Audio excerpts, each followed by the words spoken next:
Brainfeed magazine invites schools for ET TechX from December 5th to 7th at Hightex, Hyderabad. Telugu states నుంచి వచ్చినటువంటి players చాలా తక్కువ మంది వచ్చారు.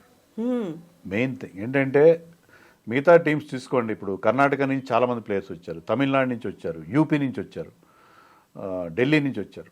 రీజన్ ఏంటంటే అక్కడంతా వాళ్ళకి లీగ్స్ ఉన్నాయి, లోకల్ లీగ్స్ ఉన్నాయి.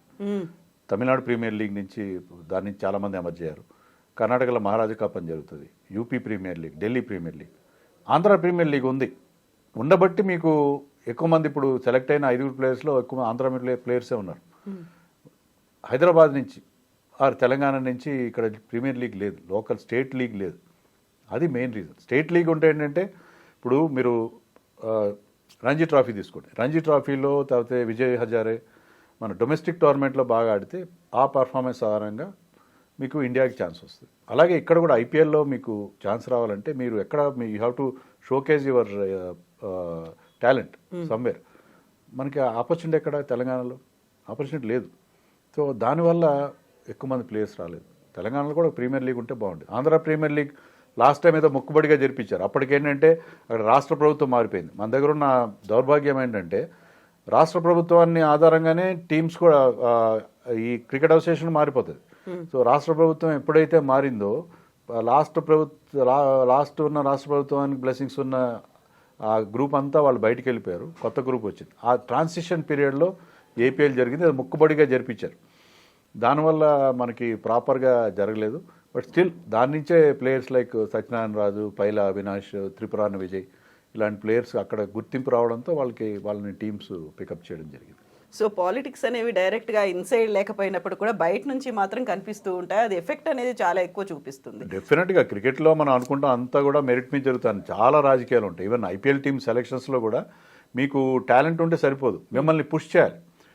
మీ సెలక్షన్ గురించి మీ మార్కెటింగ్ చేయగలిగే వాళ్ళు, మీ గురించి అక్కడ ఆ టీమ్స్కి చెప్పగలిగే వాళ్ళు ఉంటేనే మీకు అవుతుంది, లేకపోతే కాదు. మీకు ఒక ఎగ్జాంపుల్ చెప్తాను నేను. బైలపూడి యశ్వంత్ అని ఒక ప్లేయర్ ఉన్నాడు. అతని వీడియోస్ వైరల్ అయినాయి. ఎందుకంటే అతను మంచి ప్లేయర్స్, మంచి ఫాస్టెస్ట్ లెగ్ బ్రేక్స్ వేస్తున్నాడు, రషీద్ ఖాన్ లాగేస్తున్నాడు. అతను చాలామంది మంచి ప్లేయర్స్ని బౌల్డ్ చేయడం, మంచి ప్లేయర్స్ని రికీ బూయిని అవుట్ చేశాడు, సిఆర్ జ్ఞానేశ్వర్ని అవుట్ చేశాడు ఏపీఎల్ ఆంధ్ర ప్రీమియర్ లీగ్లో. సో అతను చాలా మంచి లెగ్ స్పిన్నర్గా కనిపించాడు మనకి on the face of it. కానీ అతన్ని టీమ్స్ ఎవరు తీసుకోలేదు. ఈజ్ కమింగ్ ఫ్రమ్ విజయనగరం, చాలా దూరం నుంచి బ్యాక్వర్డ్ ఏరియా నుంచి వచ్చాడు. కానీ అతన్ని ఎవరో ఒకరు పుష్ చేయాలి. అతని కేసుని ఎవరో ఒకరు రిప్రజెంట్ చేసి అతన్ని గురించి he has attended trials for 3 teams. మామూలుగా ఏంటంటే ఈ ఐపీఎల్ టీమ్స్ ఫ్రాంచైజెస్ ప్లేయర్స్ని పిలిచి వాళ్ళు నెట్స్లో వాళ్ళ బౌలింగ్ చూస్తారు. సో 3 టీమ్స్కి అతను ట్రయల్స్కి అటెండ్ అయ్యాడు, కానీ ఒక్కరు కూడా తీసుకోలేదు. సో ఏంటంటే మీకు వాళ్ళ మీద కూడా ప్రెషర్స్ ఉంటాయి. వాళ్ళ టాలెంట్ స్కౌట్స్ మీద వాళ్ళకి ఫార్మర్ ప్లేయర్స్ కొంతమంది వాళ్ళ ప్లేయర్స్ని పుష్ చేస్తారు. సో అలా మీకు అవకాశం రావడానికి కూడా చాలా పాలిటిక్స్ ఉంటాయి. మీరు ఐపీఎల్లో కూడా అంత ఆన్ మెరిటే జరుగుతుంది అని అనుకోవడానికి ఏముండదు. కింద స్థాయిలో చాలా రాజకీయాలు జరుగుతాయి. సో ఇప్పుడు భరత్ కూడా మన రంజీ ట్రోఫీలో ఆడాడు, ఆ తర్వాత ఆర్సీబీ కూడా గతంలో ఆడాడు, ఆయన కూడా అన్సోల్డ్ గా పోవడం ఏంటి అసలు? భరత్ ఇండియాకి వరల్డ్ టెస్ట్ ఛాంపియన్షిప్ ఫైనల్ ఆడాడు. టెస్ట్ మ్యాచ్లో ఏంటి మీరు చాలా ఐపీఎల్ టీమ్స్కి ఆడాడు గతంలో. కానీ జీటీ, ఢిల్లీ క్యాపిటల్స్, ఆర్సీబీ అనేక టీమ్స్కి ఆడాడు. కానీ భారత్ని కూడా వికెట్ కీపర్స్ అవసరం కూడా, కనీసం బ్యాకప్ కీపర్గా కూడా తీసుకోలేదు చాలామంది. అది చాలా ఆశ్చర్యంగా అనిపించింది.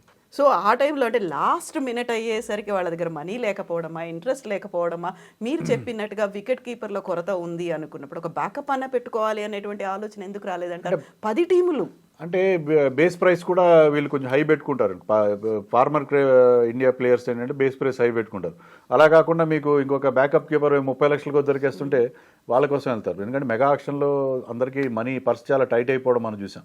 సో అది కూడా ఒక రీజన్ అయ్యి ఉండొచ్చు అని అనుకుంటున్నాను. భరత్ లాంటి ప్లేయర్, రికీ బూయి చూసుకోండి. Ricky Bhui perform so well in డొమెస్టిక్లో. లాస్ట్ టైం టాప్ స్కోరర్గా ఉన్నాడు, మన దులీప్ ట్రాఫీలో బాగా ఆడాడు, సెంచరీలు కొడుతున్నాడు Ricky Bhui. And last time Delhi Capitals కూడా అతను ఆడాడు, బాగానే పర్ఫామ్ చేశాడు.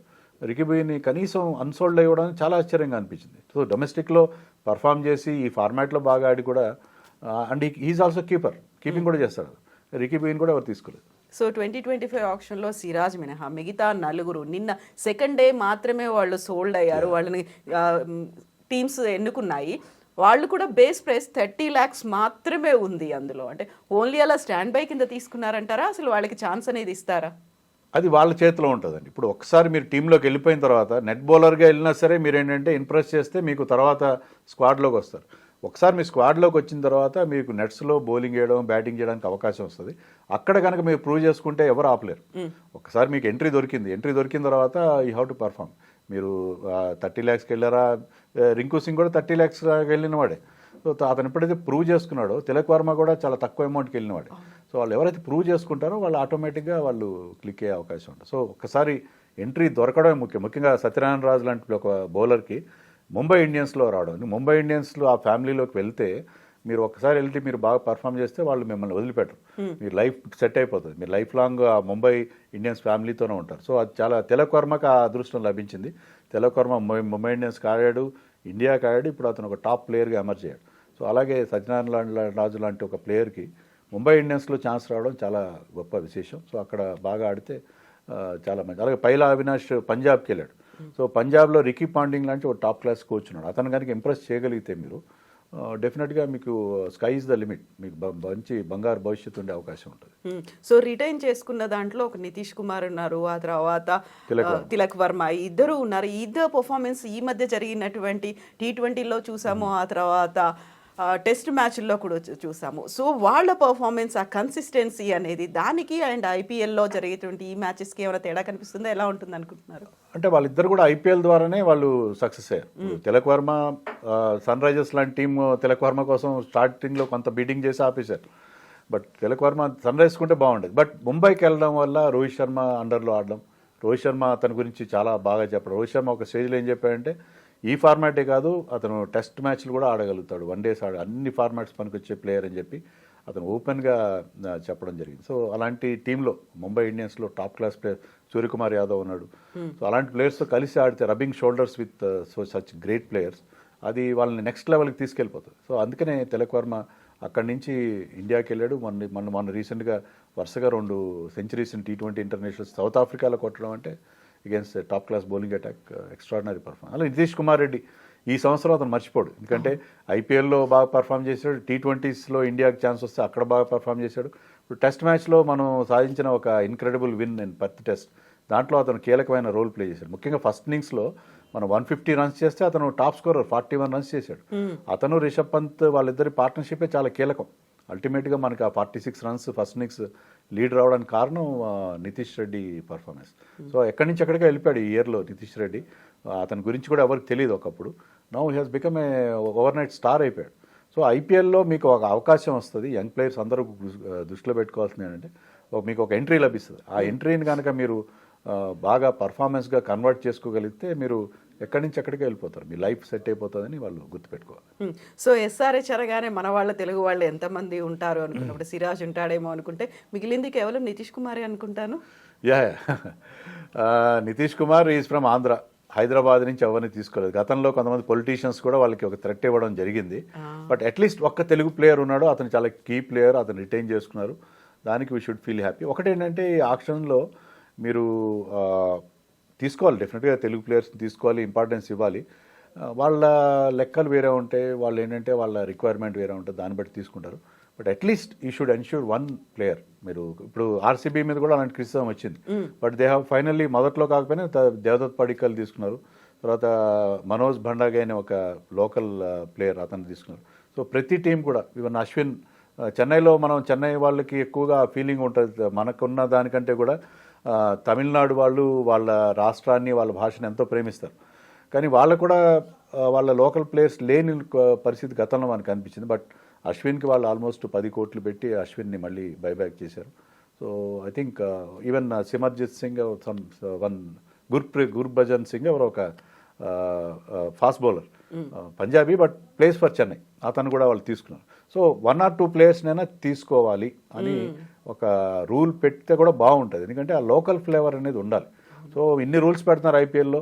అలాగే కనీసం 2 players-ని ఒకప్పుడు మీకేంటంటే క్యాచ్మెంట్ ఏరియా అని ఉండేది. అంటే ఒక ఫ్రాంచైజీకి ఒక క్యాచ్మెంట్ ఏరియా, అంటే ఇప్పుడు మన సన్ రైజర్స్ ఉందనుకోండి, లేదా అప్పుడు డక్కన్ చార్జెస్ మీరు you have to pick up players from your own Telugu states, Orissa, అలాగే ఒక క్యాచ్మెంట్ ఏరియా పెట్టారు. అలాంటి రూల్ Surrounding మళ్ళీ areas అక్కడి నుంచి మీరు అట్లీస్ట్ 1 ప్లేయర్ అనేది తీసుకోవాలి అని ఒక నామ్ ఒకటి ఫిక్స్ చేస్తే బాగుంటుంది. దానివల్ల ఏంటంటే మీరు ఆ రాష్ట్రాన్ని ఆ సిటీని రిప్రజెంట్ చేస్తున్నప్పుడు వాళ్ళ ప్లేయర్స్ ఉంటే దానికి ఆ ఫ్లేవర్ అనేది వస్తుంది.